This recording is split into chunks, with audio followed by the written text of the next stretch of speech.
Aunque hoy en día ya se tiene totalmente claro cuál es la función del tanque, e incluso su diseño está estandarizado hasta el punto de que solo existe una clasificación, MBT, se sigue experimentando con algunos conceptos que han dado origen a ciertas clases de tanques, de los cuales no se tiene muy claro su objetivo.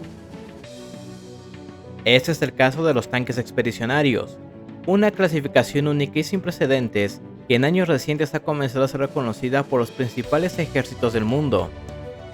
En este video exploraremos qué es esta clase de tanques, sus funciones y quiénes los poseen.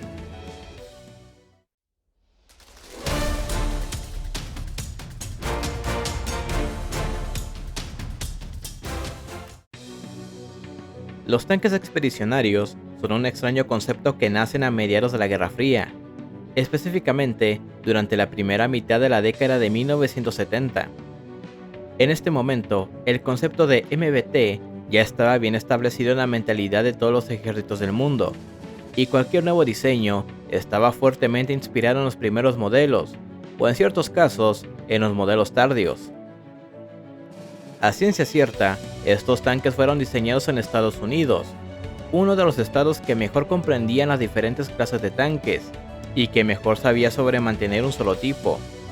Sin embargo, había un problema. Estados Unidos comenzó a instalar bases militares por todo el mundo en conjunto con la OTAN, en posiciones clave que les permitiera obstaculizar la influencia soviética y, si se daba la oportunidad, llevar a cabo una respuesta contra las fuerzas contrarias que intentasen avanzar por zonas de interés. Esto permitió una rápida respuesta contra cualquier movimiento político y militar soviético, y como era de esperarse, los tanques estaban jugando un papel fundamental. Pero un problema con esta estrategia era que llevar esas preciadas máquinas de asalto blindado a todas estas bases costaba miles de millones de dólares en logística, puesto que dependiendo de dónde debían ser llevados, tenían que hacer diversas escalas aéreas, o establecer una ruta marítima rápida y segura para impedir que dicho material entrara en una zona de influencia soviética y fuese interceptada por los mismos. Esto llevó al gobierno estadounidense a replantear su estrategia con base a los vehículos desplegados. Los entonces novedosos M1 Abrams eran una máquina costosa y difícil de mantener que requería de una línea logística sólida y sobre todo constante. Era necesario crear una alternativa más barata y práctica pero que fuese igual de efectiva y competitiva que los pesados tanques de combate principal. Es así como nace el tanque expedicionario.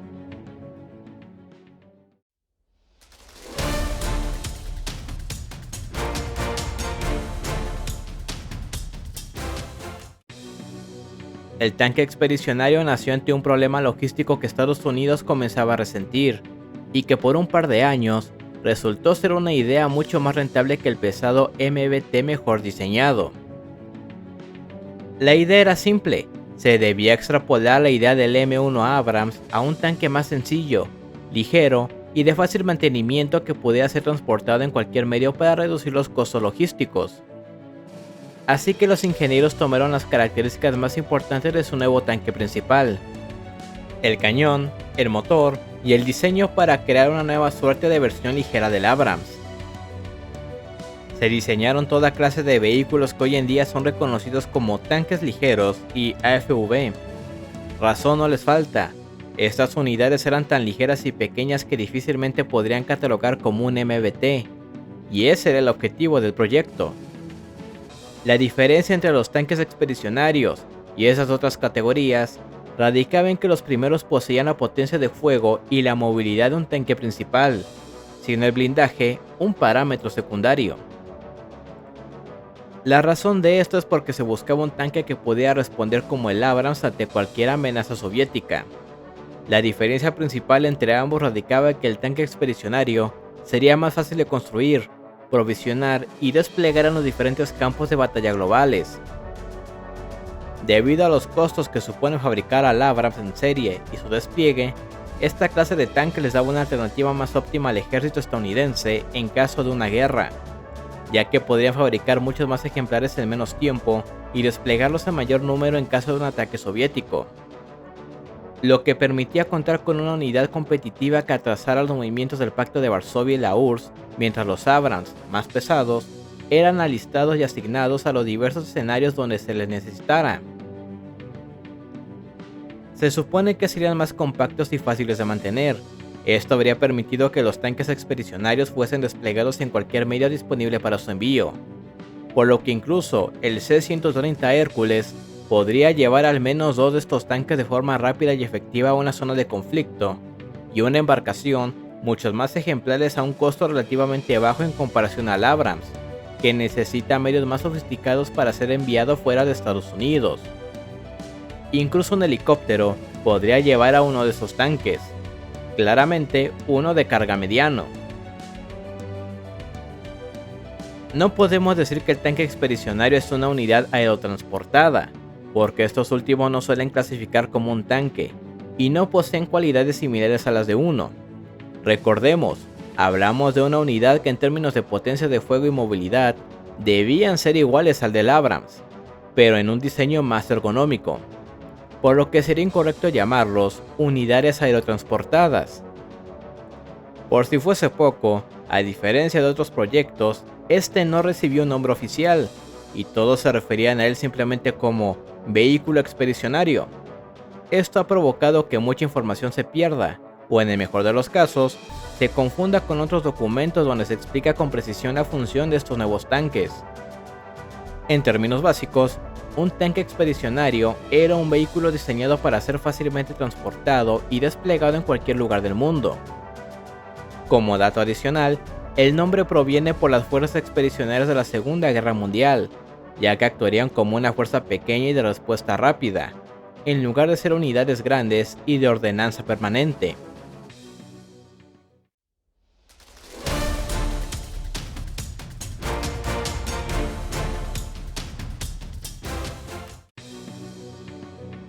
El tanque expedicionario fue una propuesta interesante y que se apoyó en todos sus aspectos para hacerlo realidad, ya que el ejército soviético seguía desarrollando nuevos vehículos blindados cada vez más avanzados, y Estados Unidos no podía apoyar a todos sus aliados con sus tanques principales en caso de una guerra. Este proyecto tuvo una alta prioridad, pero pese a los enormes esfuerzos y apoyos que se le dieron, el programa estaba plagado de problemas, comenzando por el cañón. Los tanques expedicionarios heredaron el cañón M68E1 de 105 mm del Abrams. En ese momento, el cañón antitanque más vanguardista del ejército estadounidense. No se tomaron en cuenta otros cañones porque se buscaba que esos vehículos tuviesen el mismo nivel de respuesta ofensiva que un M1, y esa característica nunca fue tema de debate. Era un requisito obligatorio, y eso trajo serias dificultades al programa, porque los ingenieros debían diseñar un vehículo ligero y compacto, capaz de acoplar dicho cañón sin afectar gravemente la comodidad de la tripulación. Se pensaron en muchas soluciones, entre ellas implementar un sistema autocargador similar a los instalados en los modelos japoneses, o copiar el sistema soviético implementado en los tanques T. Otra opción fue alargar el bullicio de la torreta con tal de acoplar una recámara de municiones y al comandante junto con el artillero como en el Abrams. El espacio sería reducido, pero la tripulación tendría varios componentes a su disposición. Finalmente, se pensó en reducir el número de proyectiles para poder destinar más espacio a la tripulación y otros componentes electrónicos. Ninguna idea fue implementada.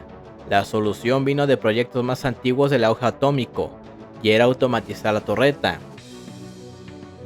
Se construiría un chasis sin torreta, y el cañón estaría sostenido por una base sencilla en el exterior, controlada a control remoto desde el interior. La idea fue prometedora, porque haría los tanques expedicionarios sumamente ergonómicos y compactos, pero la instalación del sistema automatizado, que trabajara en conjunto con otros componentes que permitían la sincronización del arma con la tripulación, resultó ser un trabajo exageradamente complejo y caro, por lo que la idea se desechó.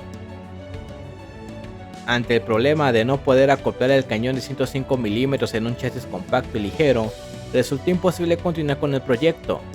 No se podía cambiar el arma por una opción más ligera que permitiera su desarrollo, lo que lo detuvo por completo. Se exploraron toda clase de opciones, pero ninguna era conveniente.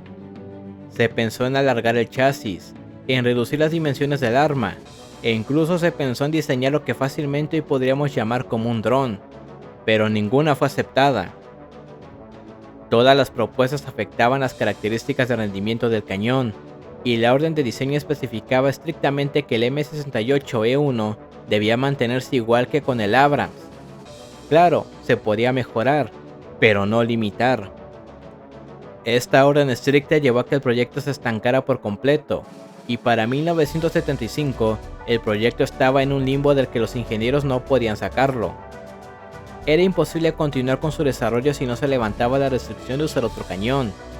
Esto llevó a que para 1977 el proyecto se diera por finalizado, dejando a los tanques expedicionarios en un callejón sin salida al que actualmente el ejército estadounidense está regresando.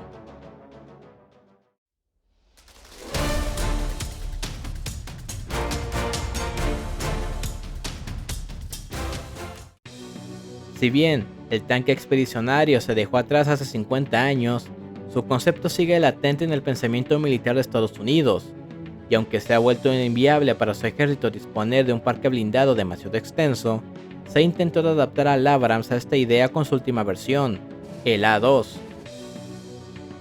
Ha sido evidente que estos intentos han fallado de forma estrepitosa, debido a las características del tanque, pero no se ha dejado de lado la idea de hacer al famoso rey de los tanques un poco más asequible para despliegues internacionales desde su país de origen, y más ahora con la tensión global aumentando. Convertir un tanque de 70 toneladas en algo que puede ser desplegado incluso por el ya viejo C-130 Hércules es una tarea mucho más difícil de la que se tenía en un inicio con los tanques expedicionarios. Sin embargo, Rusia no considera al Abrams un auténtico MBT, y cuando se tomó la decisión de enviar al M1A1 a Ucrania en los paquetes de ayuda a Kiev, el presidente ruso, Vladimir Putin, hizo una curiosa declaración al afirmar que su ejército destruiría los tanques expedicionarios de Estados Unidos. Es curioso que los haya llamado de esta manera, aunque podemos darles varias lecturas a dicha declaración. Si es de tu interés y quieren que haga un análisis de esta declaración, dejen un comentario al respecto para evaluar su nivel de interés en el tema, puesto que tengo algunas hipótesis interesantes. Rusia reconoce la existencia de los tanques expedicionarios y figuran dentro de su sistema de clasificación, pero ha sido una categoría que nunca ha resultado de su interés debido a que ellos solucionaron el dilema de despliegue de tanques en su territorio y sus zonas de influencia de otras formas, aprovechando que son un país euroasiático y tomando como base el ferrocarril, por lo que diseñar un tanque de esta índole nunca ha sido necesario.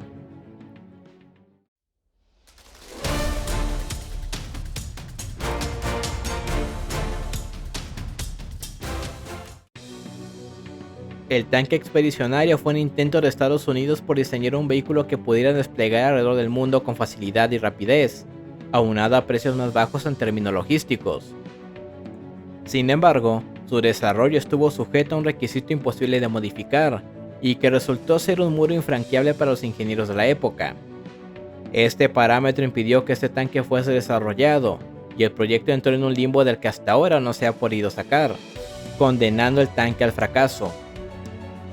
Se ha intentado retomar a través de la modificación de ejemplares de Abrams más recientes, pero la tarea ha sido más difícil de desarrollar que su propuesta alternativa de hace 50 años. El tanque expedicionario se ha convertido más en una teoría que en un hecho en el mundo de los tanques. Sin más, agradezco mucho a los camaradas que me han estado apoyando en estos meses. Son un gran soporte para el canal. También quiero agradecer al camarada Guillermo, quien siempre nos acompaña en cada entrega. Muchas gracias a todos a quienes se unen al proyecto Dunkelchamp. Como siempre les digo, no olviden darle like, comentar y suscribirse para apoyar al canal. Nos vemos en la próxima entrega.